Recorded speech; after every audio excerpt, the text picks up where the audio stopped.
بہترین وقت کیا ہے؟ حضور علیہ السلام نے فرمایا من ادا قبل الصلاۃ فہی الزکوۃ مقبولۃ، کہ جس شخص نے صدقہ فطر عید الفطر کی نماز سے پہلے ادا کیا ہے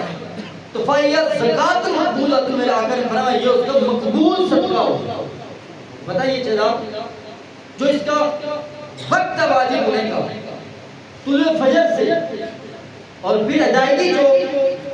نماز عید سے پہلے کا، میرے آقا نے فرمایا یہ زکوۃ مقبولۃ، اور اگر عید الفطر کے بعد ادا کریں گے میرے آقا نے فرمایا فہی صدقۃ من الصدقات، یہ عام صدقہ کی طرح صدقہ ہو جائے۔ وہ صدقہ فطر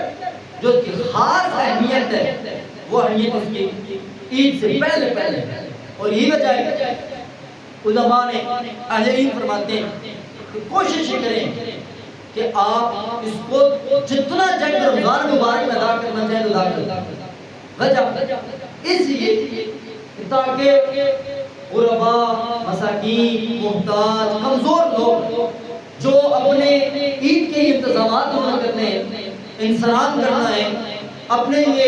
اپنے بچوں کے لیے عید کی خوشی کا اہتمام کرنا ہے، وہ بھی ایک وقت میں آپ کے صدقہ فطر کے وجہ سے وہ اپنے عید کے تمام معاملات کر سکیں۔ اس کی بہترین وقت یہ ہے آپ عید الفطر سے پہلے ادا کرنا چاہیں تو صدقہ فطر سے پہلے ادا